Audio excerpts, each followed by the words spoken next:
administration, rather was the Minister of Foreign Affairs, I beg your pardon, again from 2003 to 2004, and then Minister for Environment from 2004 to 2005. He was unsuccessful candidate in the 2007 presidential election, after which he was appointed vice president by the late Mwai Kibaki. We can say much about him. He's the party leader, Wiper Party, and something that he doesn't know is that he's my ward mate at Sekuru. Sekuru Ward, and His Excellency, I know I have been transformed, so he cannot recognize me, but I want to appreciate him because when I was very, very small as the vice president, this time he was in Serena and my mom had just passed on, and so we ran to Serena and he helped us clear the bills and we were able to bury our mom. I know you don't remember, but that really happened. So it's my pleasure to welcome His Excellency Stephen Kalonzo Musyoka. Welcome, sir.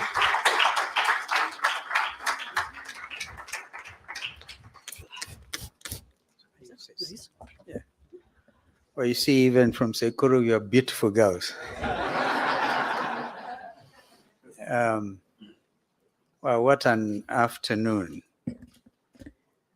My friend there was a little agitated about transformative achievements. I'll give you a joke before I make my actually written submission, because it's important for us as a nation, together in development partners and international friends.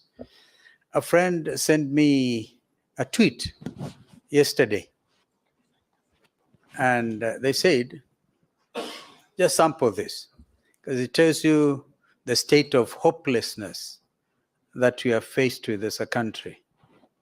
He said, I'm going to get my burial certificate and keep it in my pocket because by the time I die, this thing will be costing 1 million shillings.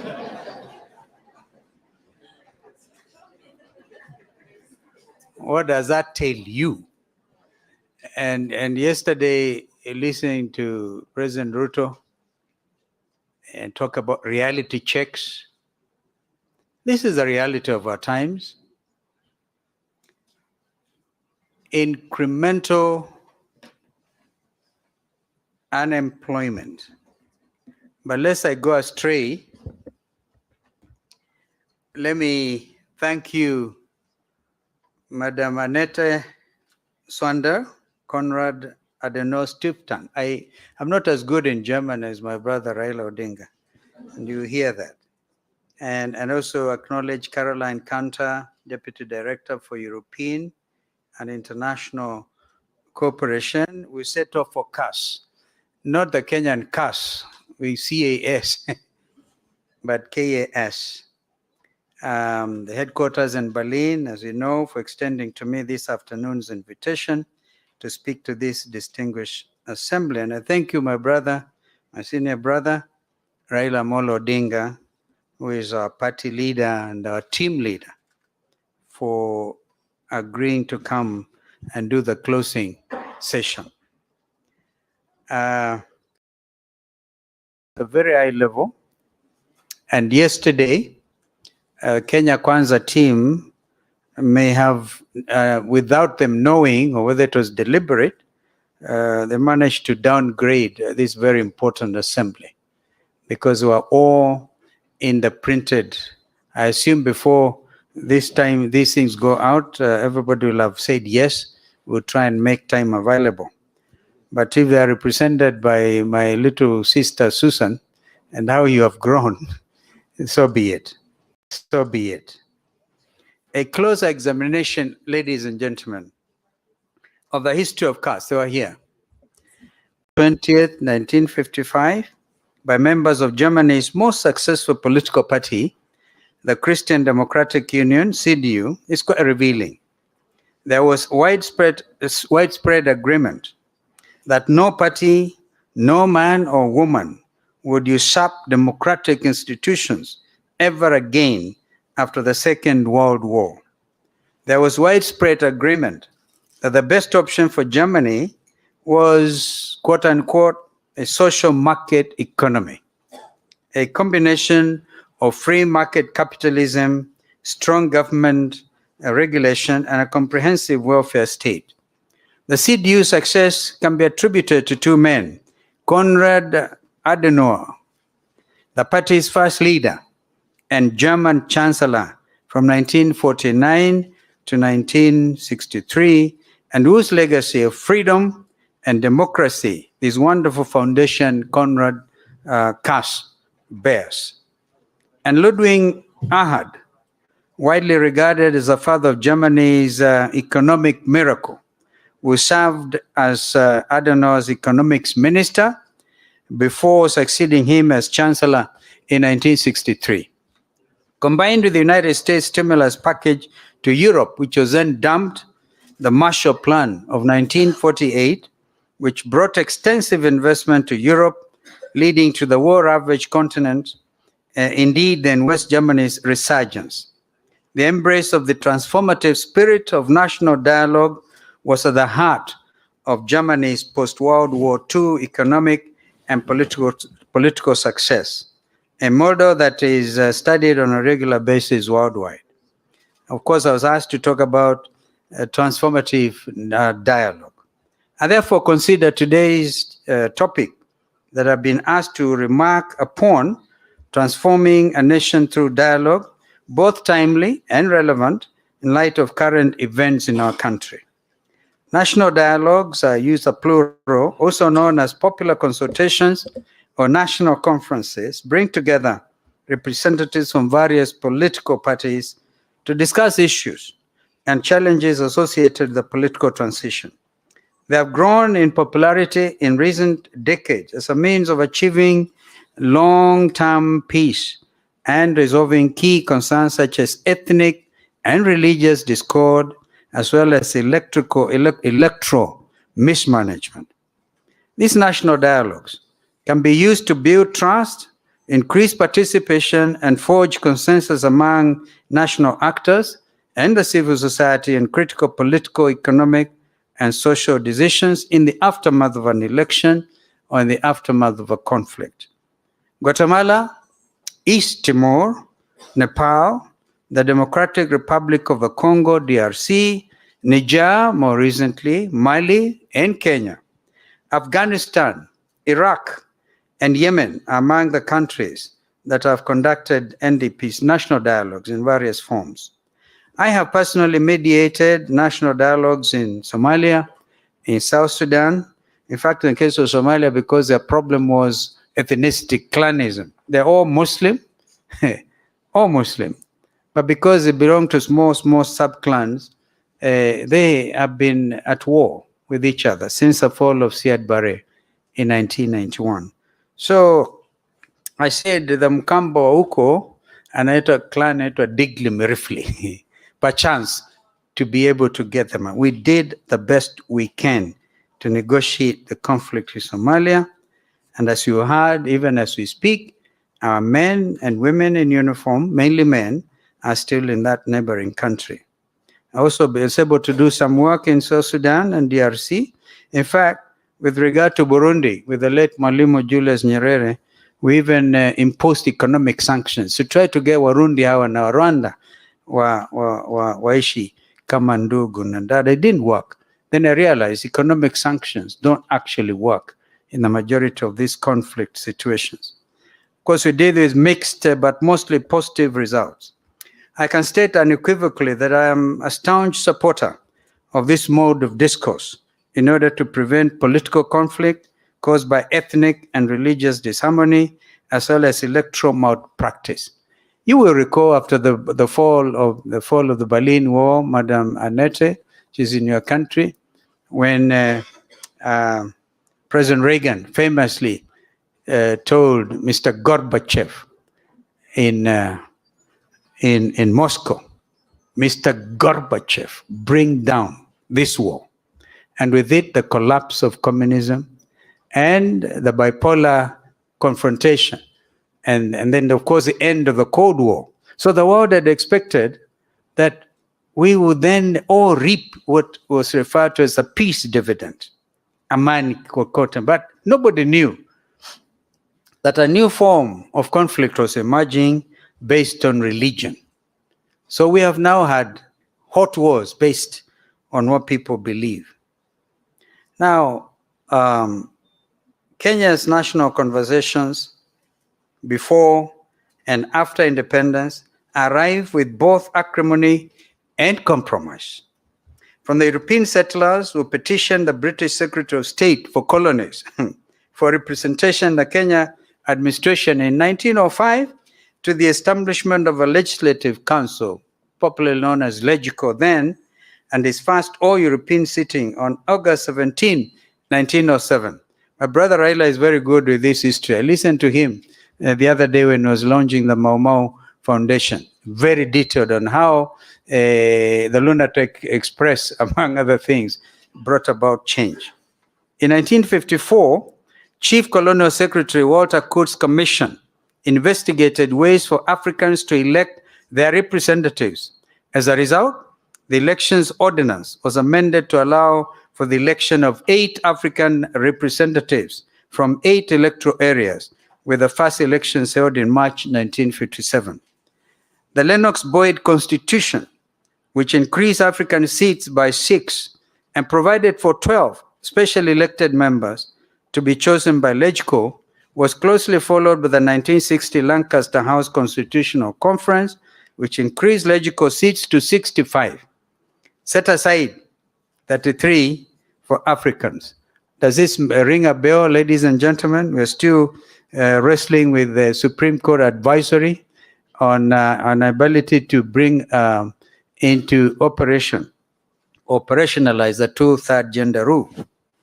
Lancaster II, held in 1962, was a more ambitious dialogue that resulted in the establishment of a bicameral legislature comprising a lower house, House of Representatives, and an upper house, the Senate, with members elected by universal adult suffrage, as well as 7 regional assemblies, known then as Majimbo, to ensure maximum decentralization of government powers. During the 3rd and final Lancaster House Constitutional Review Conference in February 1963, an agreement for Kenya's independence was reached and came into effect on June 1st, 1963, a day we celebrate today as our Madaraka, or Self-Determination Day. 6 months later, the Union Jack was lowered for the last time on Kenyan soil at midnight on December 12, 1963, at Uhuru Gardens, Nairobi, to great jubilation, and then the colors of our national flag unveiled. The dream of a free and independent nation was realized after 58 years of agonizingly acrimonious, ego-bruising, and time-consuming national dialogue between European settlers, Africans, Asians, Arabs, and the British government. From the scramble for Africa, which ironically took place in your wonderful country again, Berlin, a conference of 1895, the young protectorate evolved into a colony, and finally, an independent republic led by Africans. It is critical for this distinguished gathering to reflect on our history, even as the younger ones, the youth badge. 70% of you in this room are aged below 40, in fact, 35. So we do these things in order to pass it over to you, so you know where we have come from. As a renowned Spanish-American philosopher, George Santayana, wrote in his book, The Life of Reason, The Life of Reason, as part of a series, Great Ideas of Western Man, Western Man, in 1905. I quote, "Those who cannot remember the past are condemned to repeat it." I wish you never repeat colonialism in our country. And Mr. Julius Malema is in town. He speaks with such passion about these things. Kenya's foundation has generally remained stable. But over time, political developments, including 24 amendments to the Independence Constitution, seriously undermined both our socio-economic and democratic processes. This included the dissolution of 7 majimbos and the unification of the 2 houses to form the unicameral legislature in 1966, with a lot of serious political ramifications. A proclamation of a de jure one-party state by the National Assembly in June 1982 crowned it all. Autocratic rule, ethnic favoritism, and ethnic violence, particularly in the provinces of Nairobi, Coast, and the Rift Valley, and pervasive, indeed, systematic corruption. With the repeal of Section 2A of our country's constitution in 1991, Kenya entered a new phase of dialogue that culminated in the return to multipartyism in 1992. At that conference, actually, I was the master of ceremony when we were decided to repeal. Mzee Moi said, he was amazing. He was such a mobilizer. He got all of us to say, we don't want any amendment, anything. And then he himself stood up and said, we must accept it.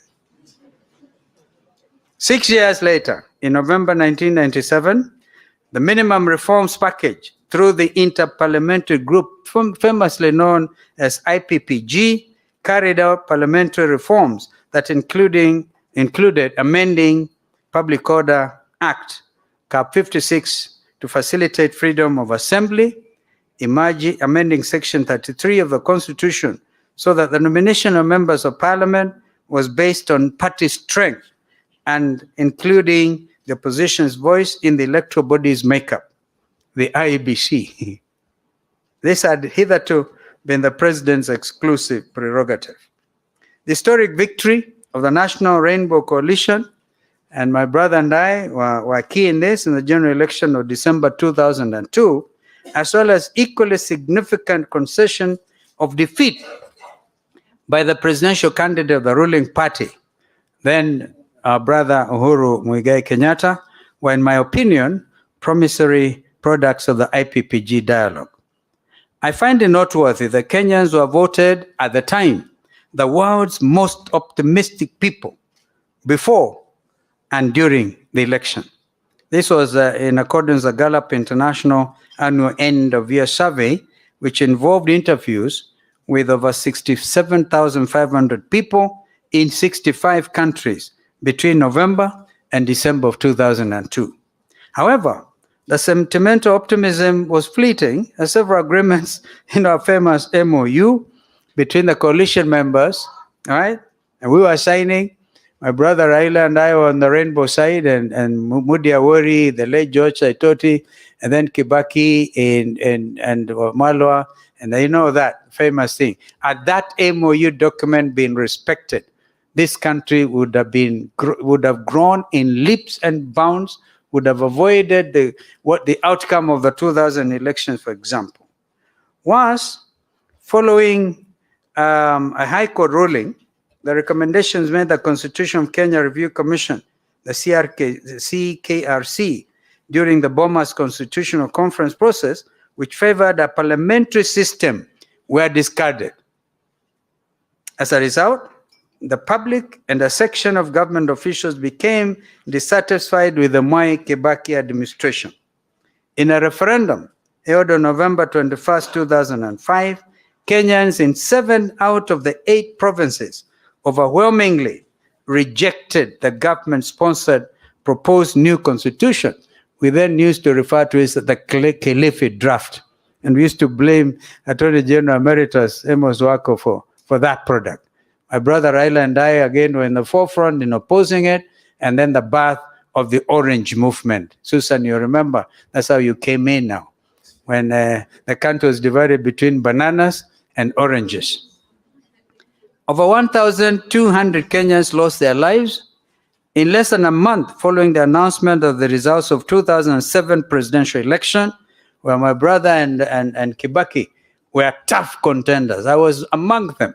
I used to say nitapita katikati yao. Remember?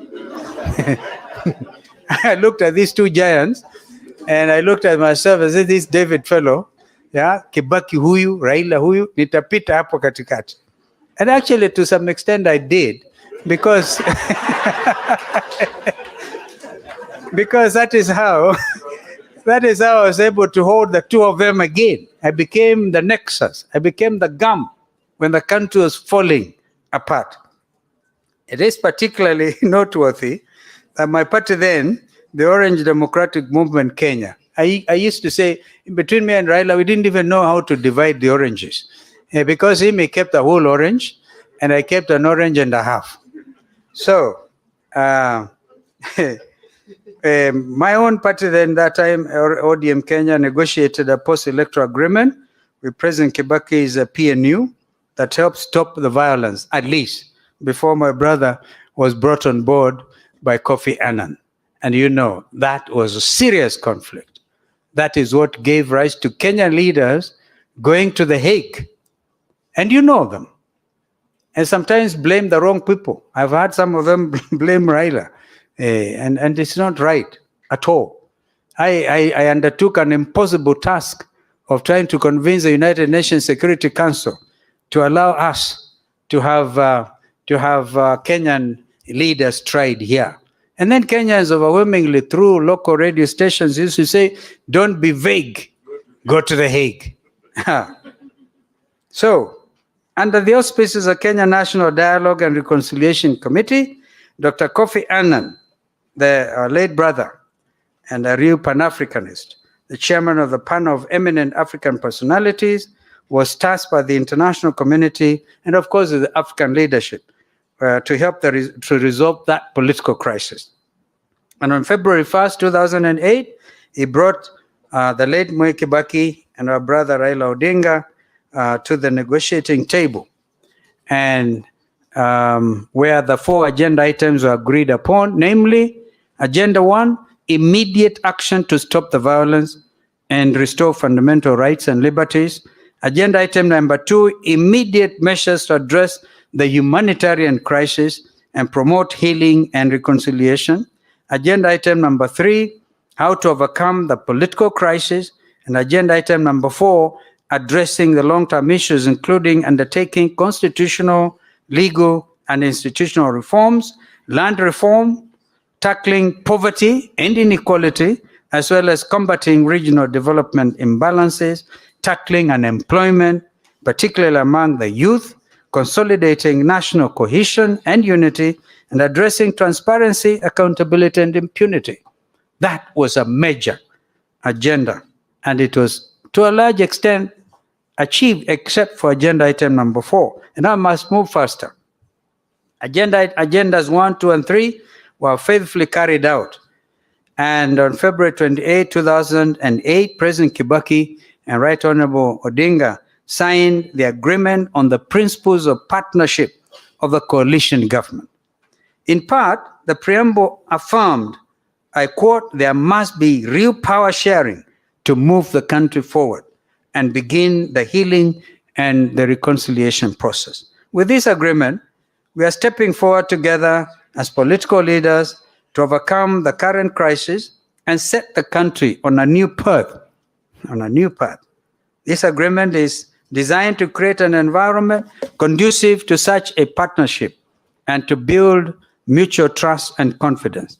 We have agreed to enact the National Accord and Reconciliation Act, end of the quote, signed by the 2 leaders. Following the passage of the Kenya Constitution Review Act 208, Kenya Constitution Amendment Act 208 by Parliament, the process of drafting a new constitution, detailed in Agenda 4, began. 2 years later, and through a people-driven national dialogue, the Constitution of Kenya 2010 was finally promulgated to widespread acclaim at home, regionally, and internationally. Even though this living document is acknowledged as one of Africa's most progressive constitutions, there are still some aspects of its composition that, in its 13th year of existence, require serious deliberation. We in the Azimio la Umoja One Kenya coalition hold the view that we cannot transform our beloved nation if we do not fundamentally address those Agenda 4 issues of 2008 and those concerns that we have outlined in the National Dialogue Committee, which have christened NADCO, and which I'm happily, as fate would have it, a co-chair. Our top priority, which was to address the cost of living, is demonstrated by the growing gaps in poverty and inequality brought about by harsh and burdensome taxes that take money out of people's pockets rather than putting it therein. And Susan, you're in the business trying to get people to put their money in their pockets. You haven't quite succeeded, because this is where the issue is. Kenyans are crying, heavy burden of taxation. I have never seen a nation anywhere in the world which can develop on the basis of overtaxing its citizens, particularly during such economic reality. And if anybody has one example in the world, we talked of the Marshall Plan and others, where you overtax your citizen in order to get out of depression, I will be happily able to listen to you. Despite the conflicting explanations, the primary causes of economic slow growth, indeed depression, are not solely attributable to global events, but rather economic mismanagement and endemic corruption. The last three presidential election results are strongly disputed, indicating that we have not addressed transparency, accountability, and impunity, particularly regarding our electoral management process. That is why we in Azimio la Umoja One Kenya Alliance Coalition insisted upon not only audit of 2022 general election, but a reconstitution of the Independent Electoral Boundaries Commission. We too in this NADCO process spoke to the deepening of our political gains by ensuring there will be fidelity to the Constitution as regards interference with political parties. The story that has been going on, merry-go-round in Jubilee, I'm a very key member of Azimio la Umoja One Kenya Coalition. It's disturbing. We have had to call a spade a spade. In these talks, we are not sparing any situation. And we are saying it is improper to disorganize Jubilee, because by disorganizing Jubilee, you are trying to disorganize Azimio, and by implication, paying lip service to multi-party democracy. And this is our view. Our agenda items are the bipartisan talks at Bomas of Kenya, also included addressing the imbalance of public office appointments that are biased towards specific communities and poorly represented the aspirations of two-gender rule. This, we strongly argued, continue to undermine the ideals of national cohesion and unity. I would want, for example, a very honest conversation about the recently concluded recruitment at the Kenya Defense Forces.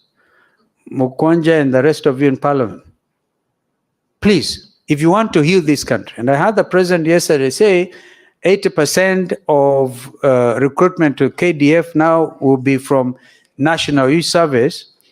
But before we get there, we want the statistics, ethnic balance. By the way, it's a matter in the Constitution. We want to know of the 43 communities, what percentage did the people in Embu in Manyata get?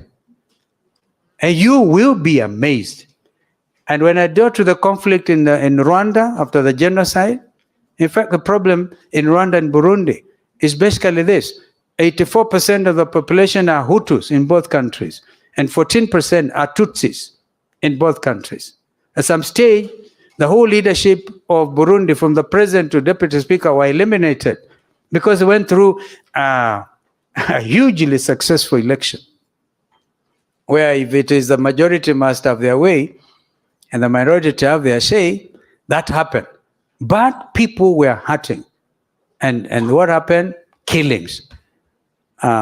So, in my view, if you disturb the army, if you do not have a professional military in Kenya or anywhere in the region, ladies and gentlemen, you do not have a country. Please, you can take that one to the bank. even if it is a hustler bank. You cannot disturb if you, and the reason our military men and women have done very well in terms of peacekeeping everywhere, right, is because we have had a professional army. But if we have a tribalized army, and I still insist, I want you guys, if the parliament, I'm told when you people in Kenya Kwanza went to State House and complained to President Ruto that hamwezi kwenda nyumbani, wananchi wanapigia kelele because of taxation, he looked at you and told you, but you are the ones in parliament. Nyinyi ndio mmepitisha the Finance Act. So you now have to play your role. If you're going to do oversighting of this government, and I like the young parliamentarians actually went in at 30, and I remained there. Yes, I think I should have been a member. Now I'll do the mentoring that our wonderful Mheshimiwa was talking about. I must conclude, ladies and gentlemen, before I invite our brother to come and make his remarks and close this consultative session. You know, we went to Bomas because Kenyans lost their lives. Kenyans, some of them wearing sufurias, right? Let's not forget we buried nearly 70 people. Let's not forget a lot of them had their households and everything they owned destroyed. And even as recent as 2 weeks ago, 25,000 people in Mavoko had what they call their homes destroyed. And we hear you friends in Kenya Kwanza telling us affordable housing. What the fellows have put together what they could afford, and you destroy it, and you are telling them affordable housing? So, ladies and gentlemen, we cannot hope to transform our nation, indeed any nation, without meaningful dialogue, and that is built on mutual trust and confidence. Nonetheless, I've observed that during our 73 days, we've already done 73 days of the national dialogue, goodwill has occurred, and both sides have learned to respect one another's points of view. Therefore, I must congratulate my friend, my co-chair, Kimani Ichung'wah. When he came in, I told Kimani, I looked at him, I said, listen, you are young, I think you're very young, and the future is ahead of you. Me, I can go back to Sekuru, right, and forget about you guys. But if you don't succeed at these talks, history will judge you badly. And we must therefore confront the truth, and nothing but the truth. Our forefathers, the likes of Mzee Jomo Kenyatta and Jaramogi Oginga Odinga, were able to negotiate and compromise even with the British colonialists. When Mzee Jaramogi Oginga Odinga said, without Jomo Kenyatta, there will be no freedom. Now, we should emulate them. 26 years ago, the late President Daniel Arap Moi's ruling party, KANU. By the way, KANU was organizing secretary for 12 good years. I was elected national organizing secretary the same day with the late Moses Mundamba Mudavadi, Wycliffe's father. So you can see if Mudavadi is beginning to look old. I started it with his own late father. That is the beauty. When you are young, you see it all. And I therefore can pass this information, this wisdom, sometimes lack of it, depending on how you look at it, to the younger leaders. Mzee Moi then was able to accommodate dialogue. After the violence that followed 2007 elections and almost tore our nation apart, Mzee Kibaki, our brother Raila, and indeed myself, with our respective coalitions, were able to come together and work on creating a durable new constitution. Our history is replete with examples of transformative national dialogue for the betterment of all Kenyans. We at Azimio la Umoja One Kenya Alliance Coalition remain optimistic that these bipartisan talks, which should conclude with a report handed to both my friend William Ruto and my brother here on November 22nd. We are very clear. We don't want to stay there for longer than is necessary. And some of them say we are paid huge sums of money. I've not seen a cent. I'm giving my time and my everything to my country so that these things can succeed. Ladies and gentlemen, it is now my great pleasure to invite my brother and actually a soulmate, the Right Honorable Raila Amolo Odinga, to come make his remarks and close this session. Well, we thank our partners, really. You know, German, you Kenyans may not know, CD1, the diplomatic corps, the number one, and to get number one CD, diplomatic corps, number one, means a lot. CD1, when we became independent, was Germany. And that tells you that Germans are truly our friends. We thank you. We continue to thank you. From my brother Raila Odinga, karibu sana.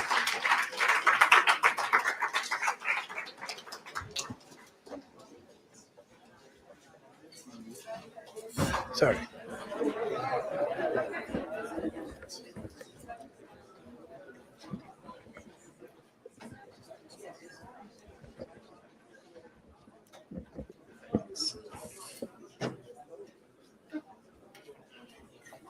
Yeah. You may be seated.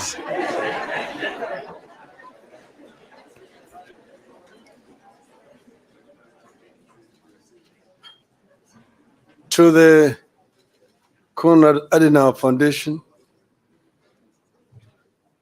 distinguished guests, ladies and gentlemen, hamjambo. Hamjambo tena.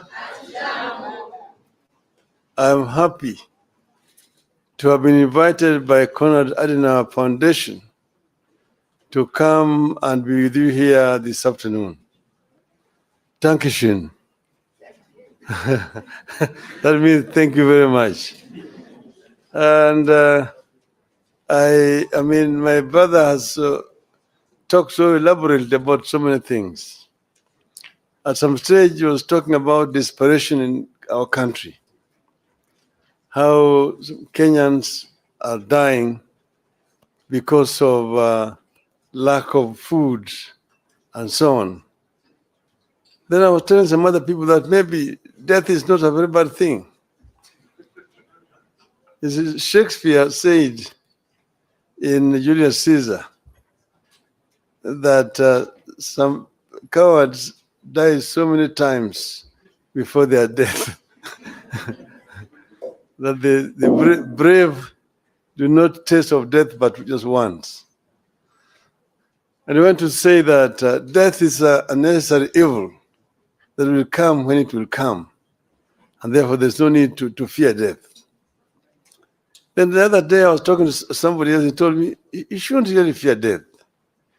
He said that, look, if you are sick, there are only two things that can happen to you.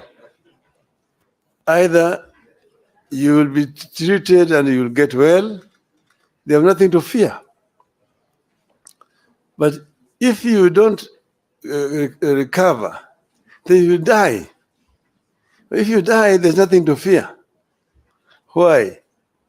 Because you will either go to heaven or to hell. If you go to heaven, there's nothing to worry about. You will be okay. Even if you go to hell, there's nothing to worry about. You'll find so many of your friends.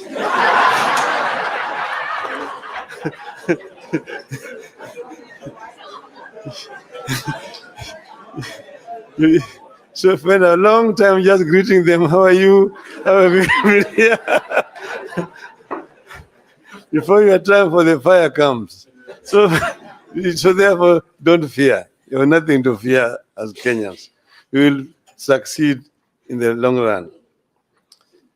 Now, I think this foundation has done a very good thing to choose to hold this conference. And they have told me that they're going to make it an annual event.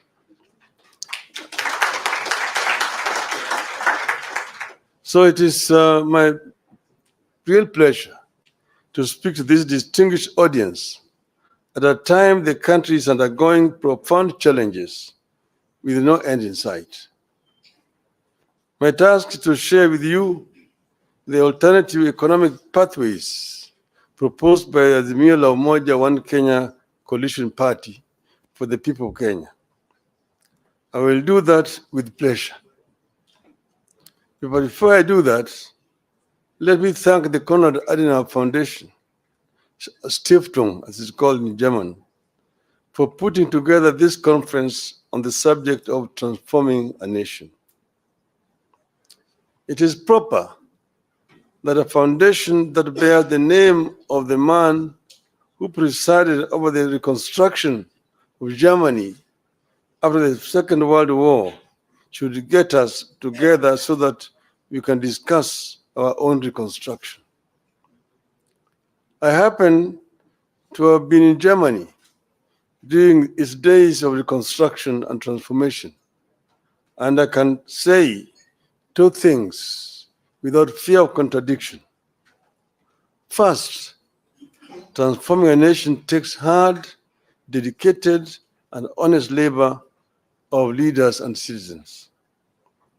Secondly, no nation is beyond reconstruction and transformation.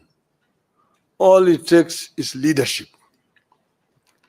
And I arrived when the war had ended, the Marshall Plan had been introduced, and the work of reconstruction was in its second phase.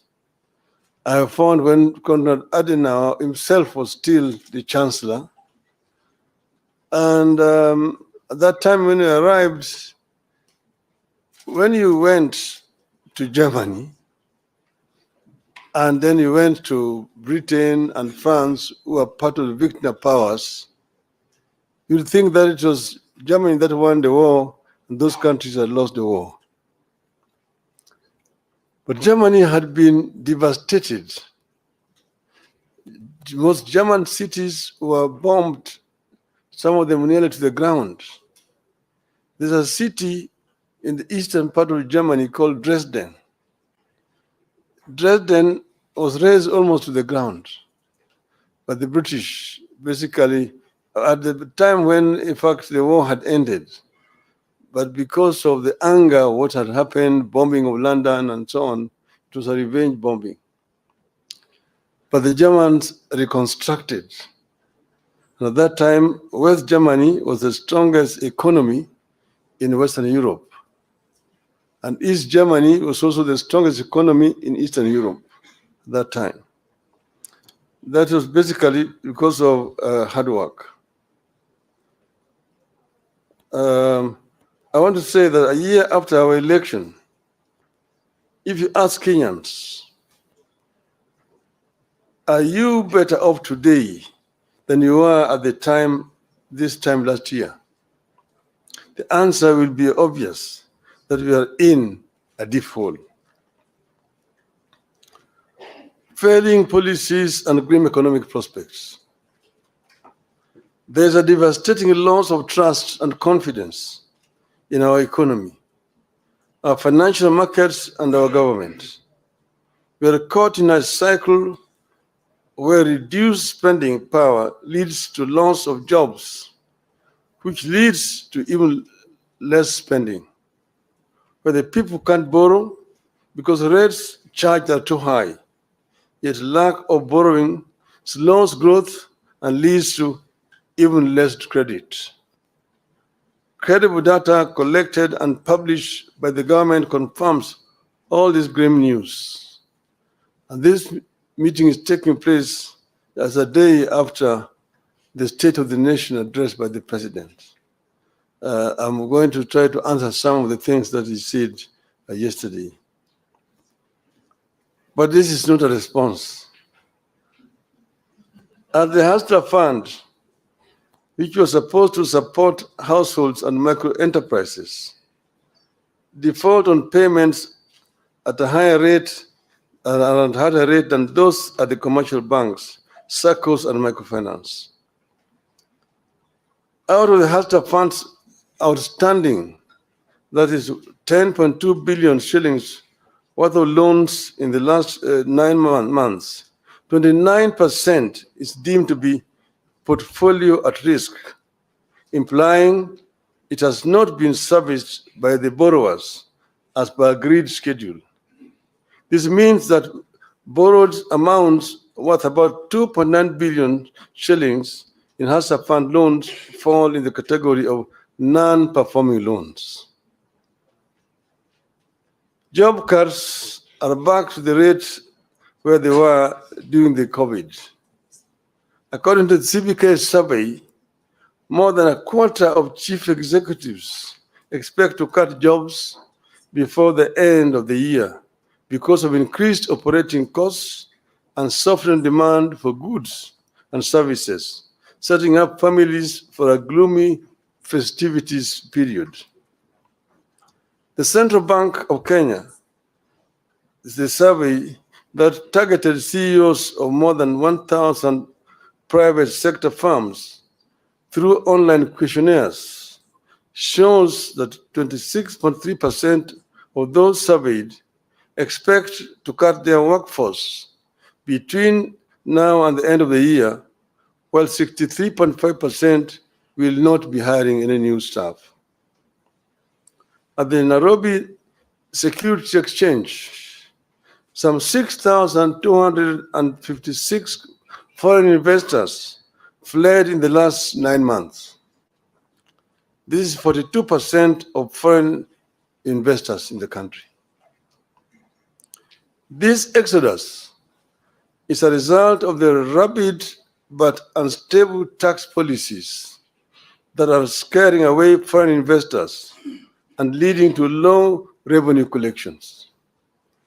In October, the same National Security Exchange was ranked the worst performing African bus in the first 9 months of the year in dollar returns.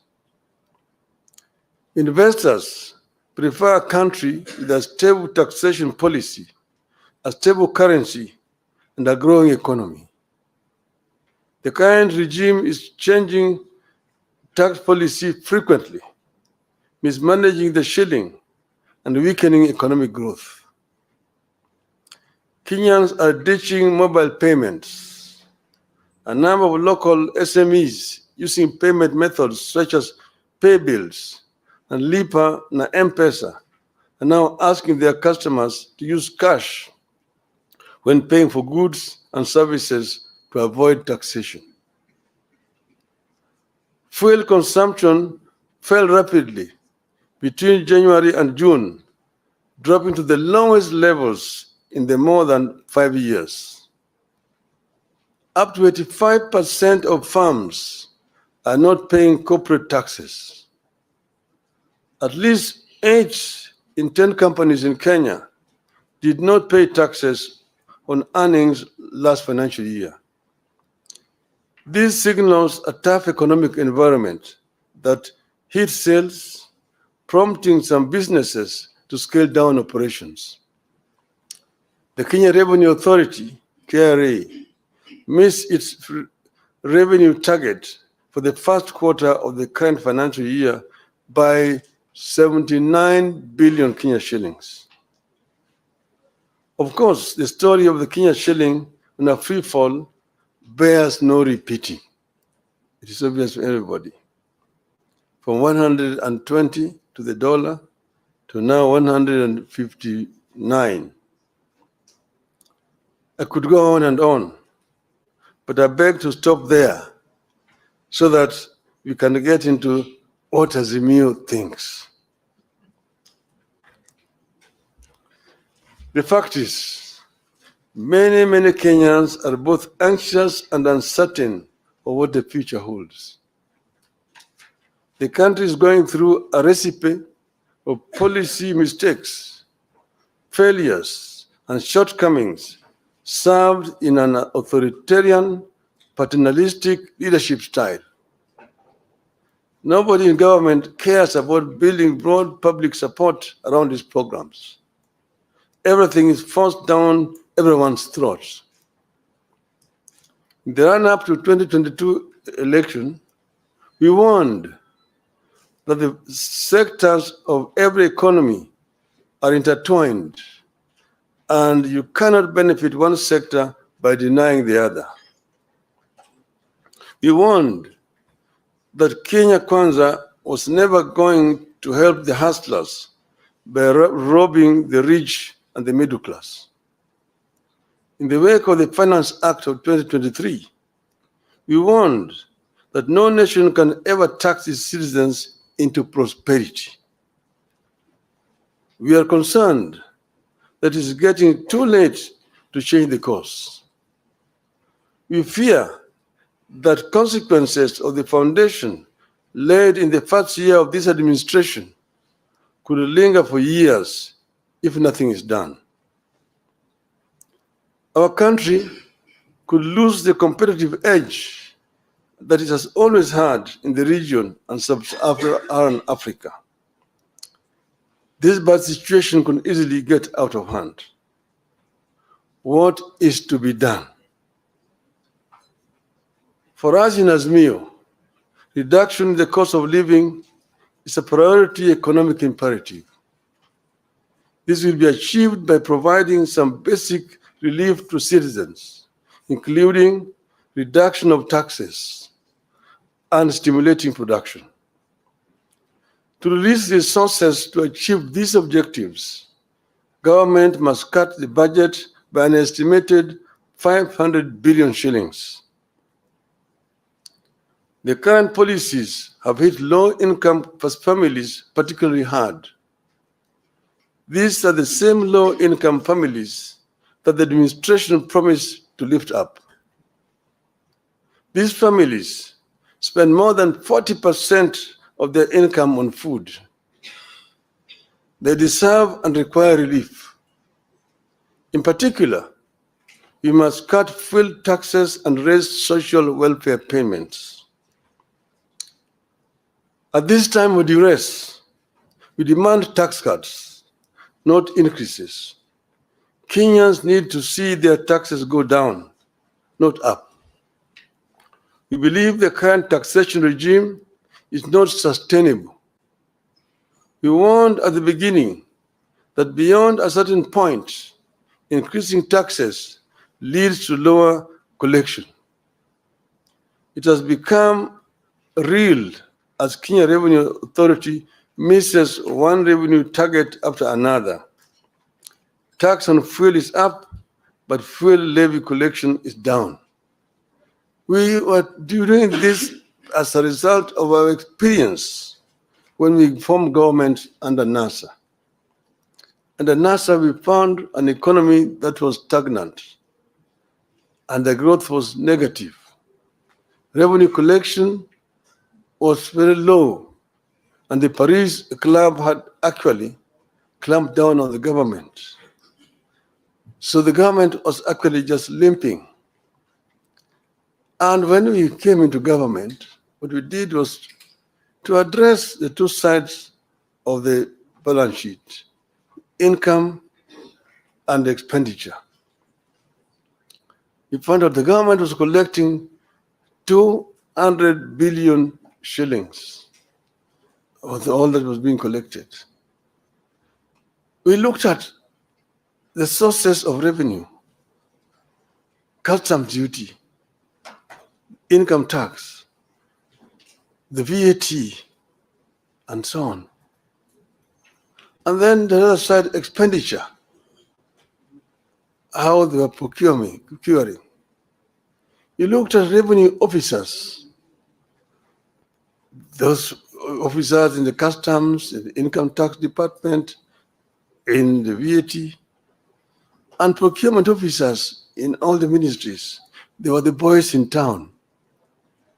They're the ones who are buying apartment blocks in town, the ones who are driving the latest models of cars, Mercedes, Toyota, what have you. They're the ones who are building castles in rural areas. They're the ones who are building high-rise buildings in village markets. If you did a lifestyle audit, you're able to catch them. And we did lifestyle audits and caught very many of them. We sacked some, some is sent to jail. And all of a sudden, revenue rose up. From 200 billion shillings within the 6 months from January to June, we went up by 100 billion shillings. We collected 300 billion shillings. So we said the answer is not to increase taxes, but to spread out, widen the net, and lower the taxes, and we get more revenue. The following year, it went 500 billion, 700 billion, 900, we reached $1 trillion. We were able to finance most of our budget from local resources without having to borrow from donors. 95% of our development expenditure was coming from local revenue. And that's why we were advising the inadvisable that you don't have to increase taxes to get revenue. Procurement, because you can raise revenue, but it all just goes into people's pockets. We found that under Moi, there was a procurement law which says that any item above 100,000 shillings are to procure competitively. In other words, you have to advertise in at least 3 newspapers. There must be at least 3 bidders, and you procure competitively. Each and every ministry has a procurement officer seconded from the treasury who was in charge. We found that each procurement officer had 3 companies registered. And there was a kind of a cartel and a collusion. The one in Ministry of Finance is supplying Ministry of Education. The one in Education is supplying health. One is health is supplying roads. One road is supplying agriculture. And if you are the tender, there will be 3 companies. All those 3 belong to one person. And of course, the building, the commission, which is shared among various commission officers. An item that's supposed to be procured at 100,000 shillings goes for 5 million shillings. And that's where the money is being lost. These ones, again, we did lifestyle audit. We sacked some of them. We jailed some of them. The government was now procuring competitively. And that is how we manage that economy. So you need to stimulate production. Interest rates need to come down in order to stimulate economic activity.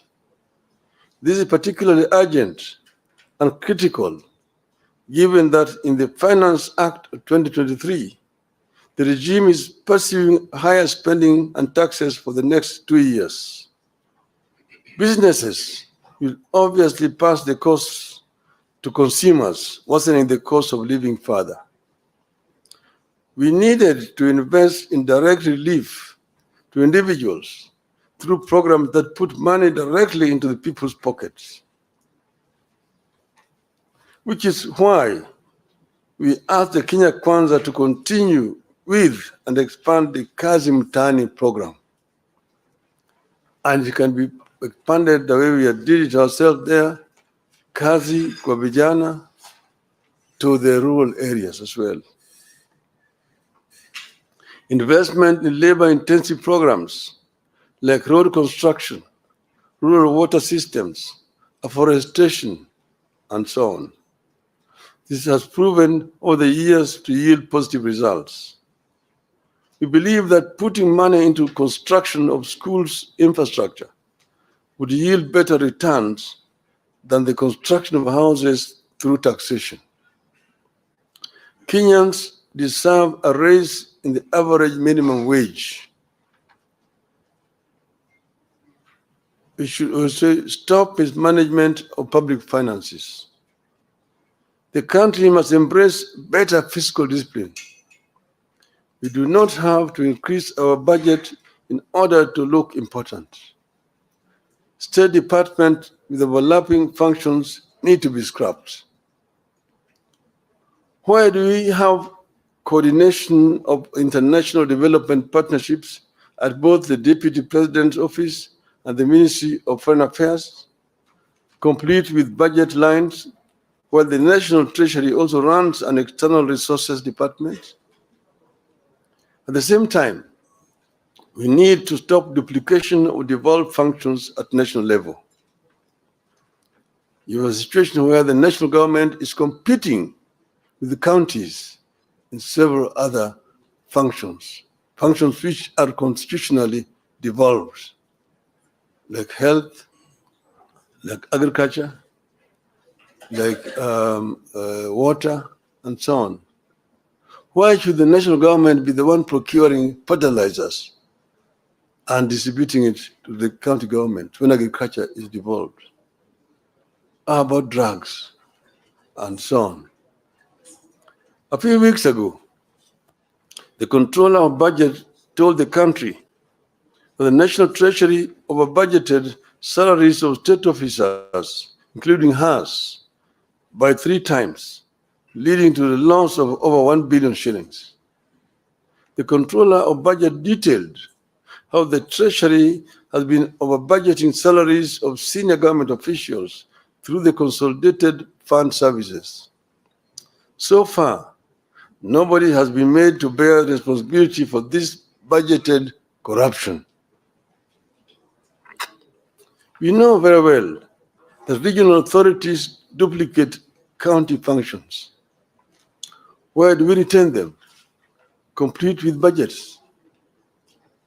To those doubting Thomases within the regime, these measures above will release the estimated 500 billion shillings required to bring back the economy on an even keel.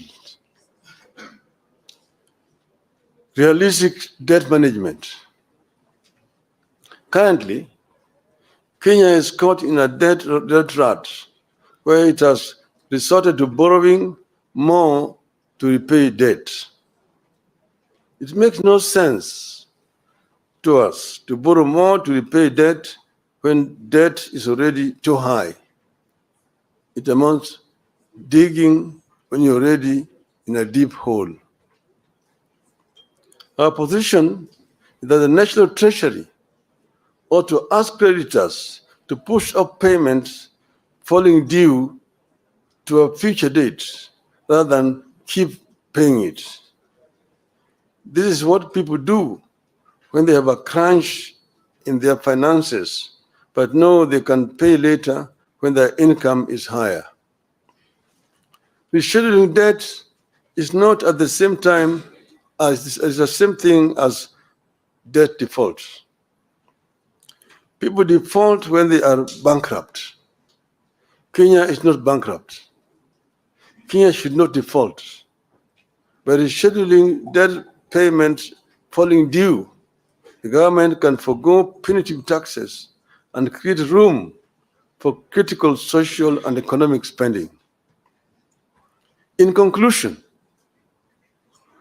1 year on since the inception of new government, this is the time to reset the economic policy broadly. And you're not going to set this broadly by mere rhetorics, by talking and making promises to the people, empty promises. The effectiveness of government by key initiatives, including the Hatta Fund, should be reviewed by a forum comprised of the government, political parties, the business community, and the civil society. This is what should be happening. And if this happens, we'll be able to come up with proper solution to the problem that we're facing today. The government today is living in denial. If you listen to the State of the Nation address yesterday, if you were talking to some people who are living in planet Moon, you are not being realistic to problems confronting this country. These problems must be confronted frontally, not by trying to give diversions here and there. We have said today that the cost of living is real and is killing the people. It has to be addressed if you are going to actually relieve the plight of the people of this country. This is our position as Azimio. Now, finally, Madam, you've written there, Raila Odinga ran for presidency 5 times and lost 5 times. In other words, and each time he complained that he did not lose. I accepted losing elections in 1997. I said I'd lost and accepted.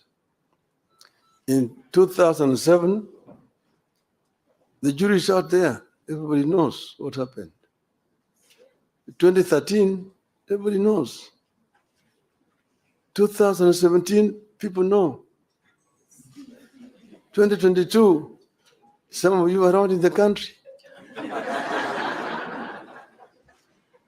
The so-called Independent Election and Boundary Commission had 7 commissioners. Out of those 7 commissioners, 4 said no. 3 are the ones who said yes. But 4 said no. And they even have come before the Kalonzo team and have said no. And they've said that the chairman erred, that up to now he has not published the results of the elections in accordance to the law. And to me, they say that 4 is bigger than 3. If the majority say that I won the elections, I cannot say I lost it. And that's why,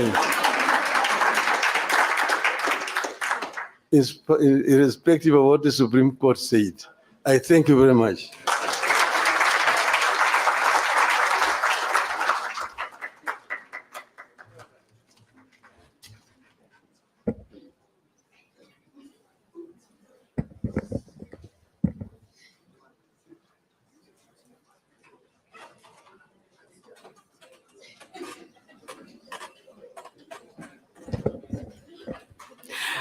Another round of applause for our guests this afternoon. Thank you so much for your patience. When you look at your programs, we were to end earlier, but it was important this final day we stay until this time without wasting so much time. I want to once again welcome Honorable Gitonga Mukunji so that he now finally takes us through the conference communique, some of the resolutions as you go home. Welcome, sir.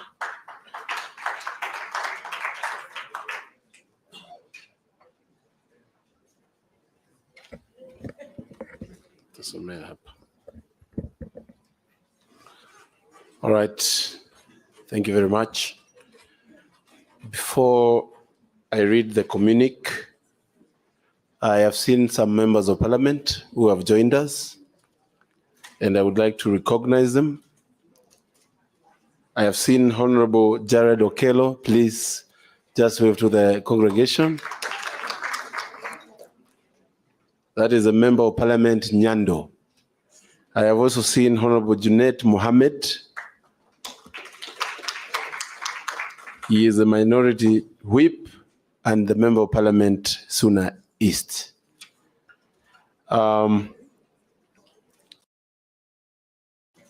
want to read the communique of this conference, and it is my humble duty to do that.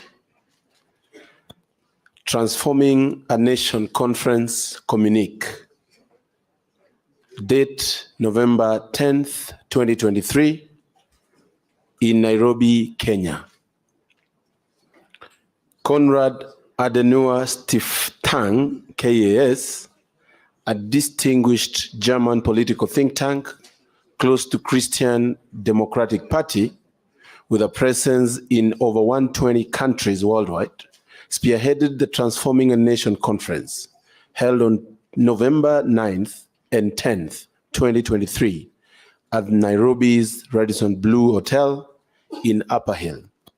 Rooted in a commitment to fostering democracy and economic